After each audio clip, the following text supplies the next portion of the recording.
My stepdad Dino Perella has been running this charity called Bluseeds for a few years now, flying off to Uganda a couple times a year. I was curious to what he was actually doing there, what he was doing in person that he couldn't do over the phone or email. Was he just going there for a photo op? For the public relations of being amongst the poor people? So last summer, I decided to bite the bullet and asked him if I could join in and film the trip.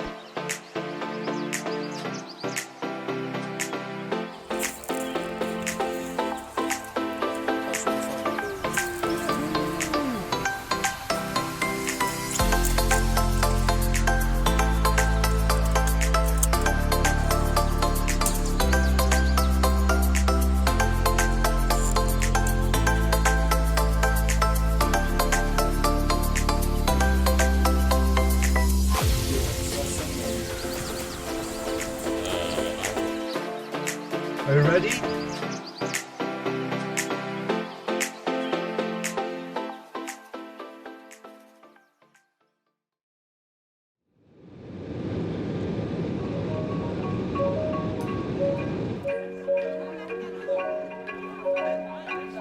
I decided to film the whole documentary on a smartphone as an extra challenge on top of the foreign environment and chaotic schedule, to push my skills as a filmmaker to the limit.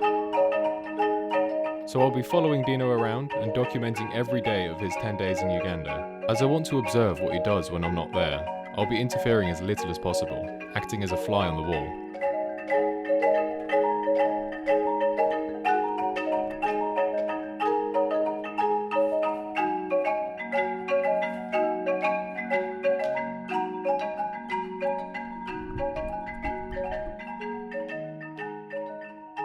My name is Dennis Kakinda. I'm the operations manager from Wellspring. We've had a lot of trainings to start and run a very successful business, and then how we can uplift our skills as leaders in business, and also as a manager at Wellspring. I've learned from him a lot of skills, mainly about influencing my team and then growing my skills as a leader.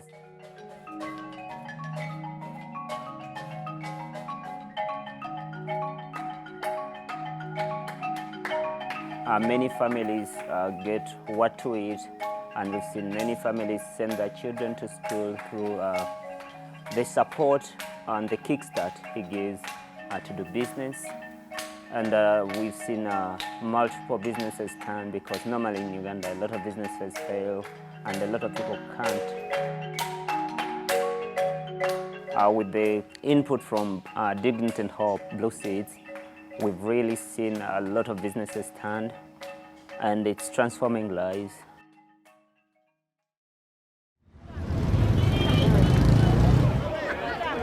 Rika Finance is a local bank that offers ethical microloans to the poor. They also provide mandatory training classes for anyone that takes one of their loans.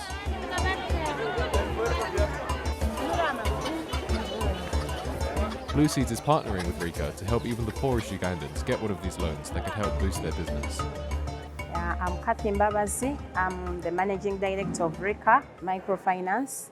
We are a microfinance that impacts the poor. We are here to help the active poor, to empower them and transform their lives through giving them small loans to put in their businesses, giving them trainings and consultancy services in their businesses. And we are very, very much pleased to partner with Bluseeds because they are also doing the same things that we do. They have the same vision, and we are really, really so blessed to know Bluseeds, because we've always wanted to know people who have the same vision and passion and compassion like we have. So we are really, really looking forward to that partnership, because we believe that partnership is going to help us transform people and advance Rika to another level.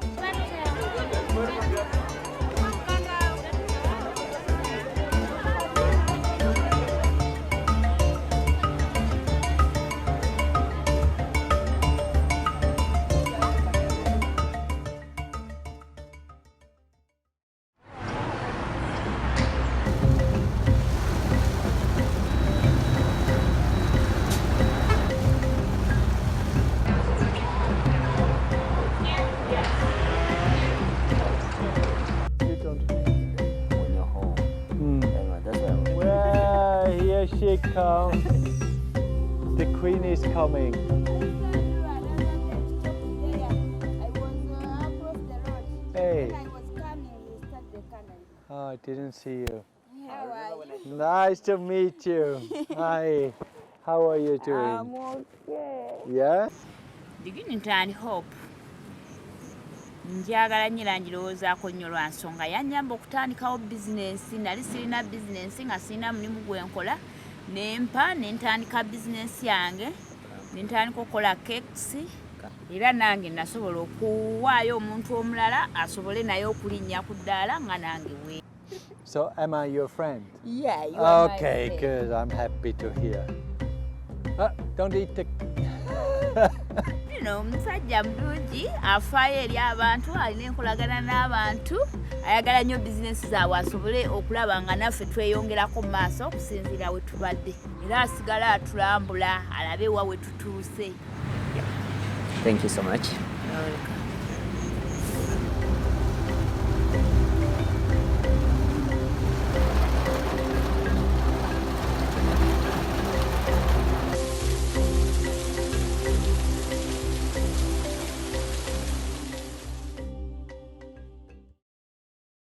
At this point, I really started to understand what Blueseeds is trying to do. I heard their pitch of empowering entrepreneurs many times before, but being here really made it all click. See, what most charities do is give people food, clean water, and education, all the things people need in order to have a better life. But that keeps these people dependent on the charity to have a good life. It's such an obvious thing, but hardly any charities are doing it. Blueseeds doesn't even attempt to cater for these people's needs, not directly. What Blueseeds does is invest a small amount of money into the poorest people who have a good idea and a good business sense, to give them the opportunity to use their own talent, to earn enough to provide for their family and have a better life. Give a man a fish and you'll feed him for a day. Teach a man to fish and you'll feed him for a lifetime. Blueseeds is only able to do what they're doing due to the support of Wellspring. They were Blueseeds' first partner in Uganda and helped deliver the proof of concept to show that their idea works. Wellspring supports many community projects in Uganda, such as building this hospital. However, when their funding dried up, the construction stopped, and now the site is slowly falling into a state of decline. And now you can see how the damage, like the water is really Yeah. And then if we put on the roof, that means it's usable. Yeah, okay. Yeah. A guard has to be present 24 hours a day to prevent vandals destroying the place even more. This can fit up to, I think, 8 beds. Yeah. Basically, it would take about 45,000 US Yeah. dollars to Yeah. have the roof, Yeah, the slab and the roof. Yeah. Because we have to do them both. yeah, of course. And this side is expected to be dental. When complete, this facility would provide free medical and dental care to hundreds of the poorest Ugandans who need it most. We work on communities, improving communities, but we need to work on a way to sustain our work. The best part is, the successful entrepreneurs need to reinvest in others in their community, creating a snowball effect of wealth distribution amongst the poor. Using this method, a small donation can have a long-lasting positive effect that's an order of magnitude more than the original amount.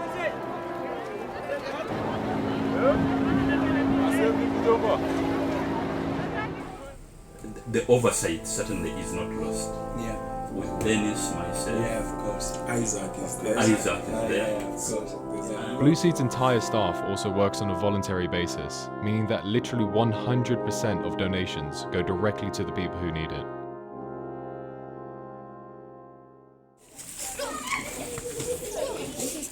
Oh, wow.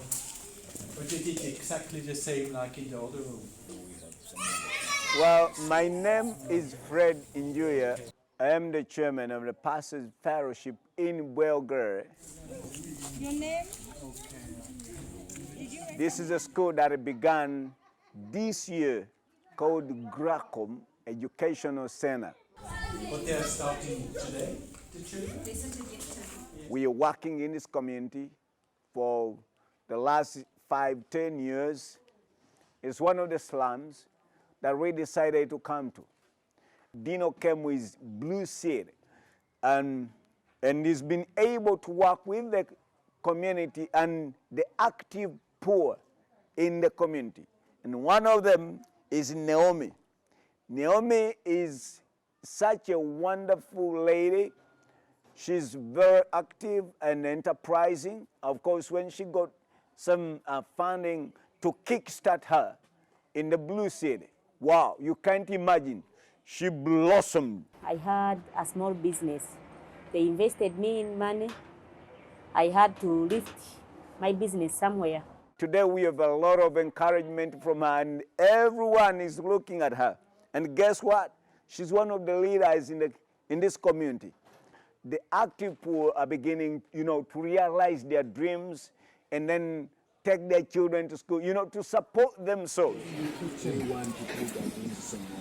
Please don't lose hope.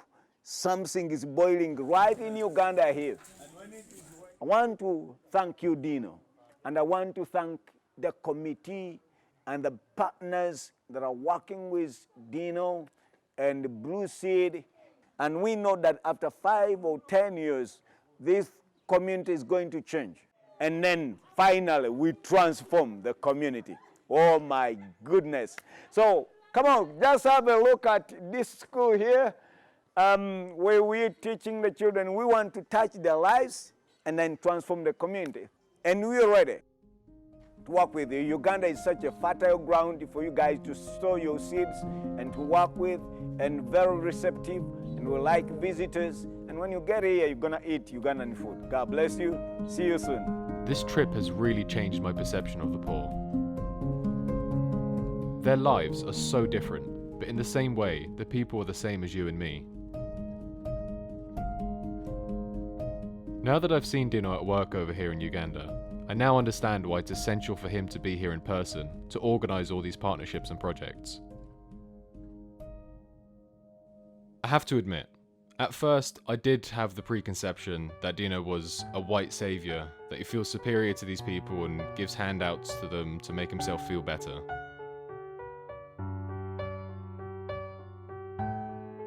But after actually being there and seeing everything that he's doing there, I've seriously had to reevaluate that.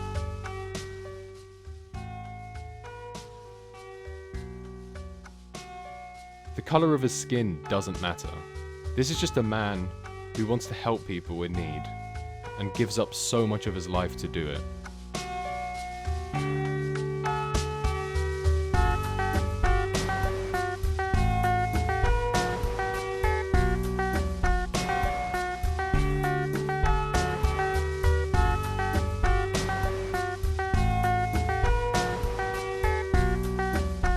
Well, thank you for trusting me driving here.